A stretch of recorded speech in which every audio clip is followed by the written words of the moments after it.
அண்மை செய்தி.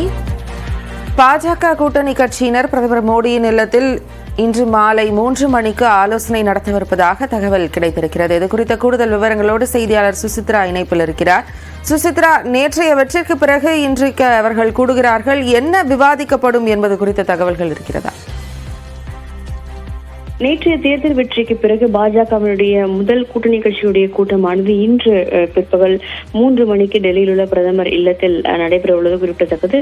மிக முக்கியமாக இதற்காக என்டிஏனுடைய கூட்டணி கட்சியினுடைய தலைவர்கள் அனைவருமே டெல்லிக்கு இன்று வர உள்ளதும் மிக முக்கியமாக பார்க்கப்படுகிறது. கூட்டணிக்கு அடுத்த கட்ட நகர்வுகள் என்பது எவ்வாறு அமையப் போகிறது, அரசானது புதிய அரசாங்கமானது எவ்வாறு அமையப் போகிறது என்பது குறித்த ஒரு முக்கிய ஆலோசனை தான் இன்று தேசிய ஜனநாயகத்தினுடைய கூட்டணியின் தலைவர்கள் பிரதமர் மோடி தலைமையில் கூடி கலந்தாலோசிக்க உள்ளனர். மிக முக்கியமாக இந்த முறை அதிக எதிர்பார்ப்போடு இருக்கும் பீகார் முதல்வர் நிதிஷ்குமார் மற்றும் ஆந்திர பிரதேசத்தினுடைய முதல்வராக பொறுப்பேற்க உள்ள சந்திரபாபு நாயுடு ஆகிய 2 பேருமே இன்று டெல்லி வர உள்ளனர். நிதிஷ்குமார் பிற்பகல் 1 மணிக்கு டெல்லி வர உள்ளதாகவும் அவர் நேரடியாக அந்த கூட்டத்திற்கு சென்று பங்கேற்க உள்ளார் என்ற ஒரு தகவலும் தற்பொழுது அவருடைய வட்டாரமானது உறுதிப்படுத்தியிருக்கிறது. அதே போல் சந்திரபாபு நாயுடுவும் இன்று பகல் 12 மணிக்கு டெல்லி வருவார் எனவும் என்டிஏ கூட்டத்தில் அவர்கள் 2 பேருமே பங்கேற்க உள்ளார்கள் என்ற ஒரு தகவலும் தற்பொழுது முதற்கட்டமாக உறுதி செய்திருக்கிறார்கள். 3 மணிக்கு தொடங்கும் அந்த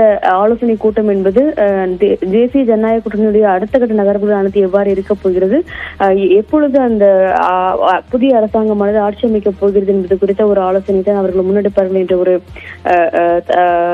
தகவலையும் தெரிவித்திருக்கிறார்கள். வழங்கியதற்கு நன்றி சுசித்ரா.